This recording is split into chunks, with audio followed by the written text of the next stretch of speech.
देखिए, हम लोग चुनाव लड़ रहे हैं जीतने के लिए, परिणाम आने के बाद पता पड़ेगा। लेकिन इतना मैं कह सकता हूं कि विधानसभा के जो परिणाम आएंगे वो चौंकाने वाले होंगे और कांग्रेस पार्टी को अधिकांश लोग मत देकर हमें जिताने का काम करने वाले हैं।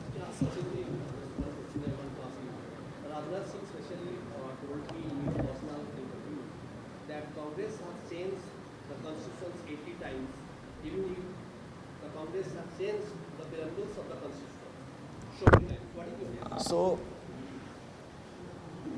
in a parliamentary democracy, to amend the constitution time and again has never raised any doubts. It is for the first time that doubts are being raised because of the intention of the ruling dispensation.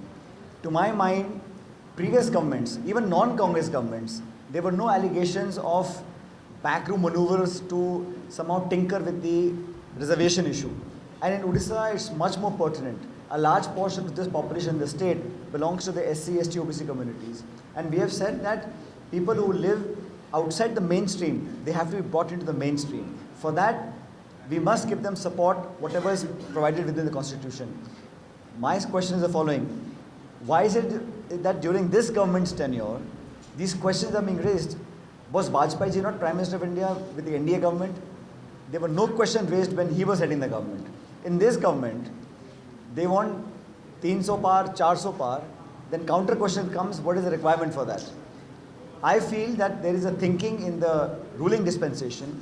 There are some important voices which have raised questions about the sanctity and the longevity of the reservation given by the constitution, and that is why leaders of the BJP have to come out time and again on public platforms and defend and keep denying that there will be no change. But doubts are not raised by the Congress party. It is their party leaders who have said many things, and people of India asking questions. We as responsible opposition parties are within a right to ask the question that people want the answers to.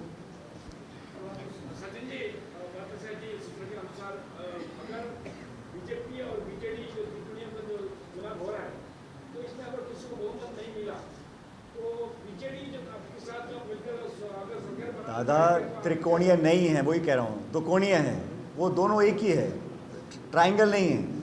Understanding अच्छा है पूरा, behind close doors BJD BJP का, वो दोनों एक ही हैं और वो चुनाव के पहले भी एक थे, चुनाव के बाद भी एक रहेंगे, ये मानता हूँ मैं।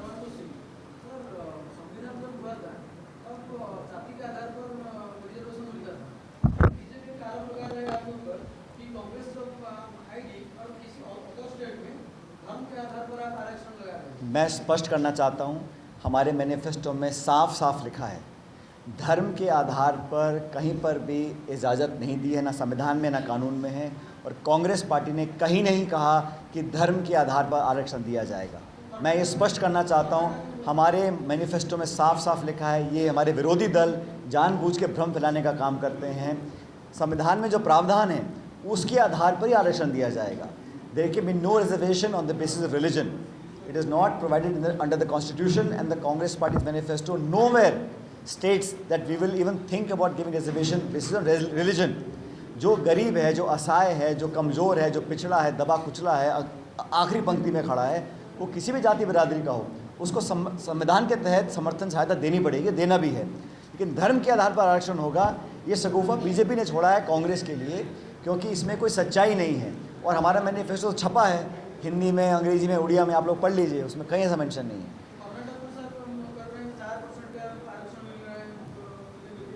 कहाँ पे?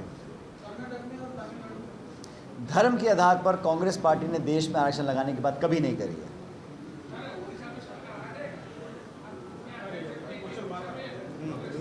हम चुनाव लड़ रहे हैं जीतने के लिए, और भगवान ने चाहा तो जीतेंगे। Okay, thank you so much.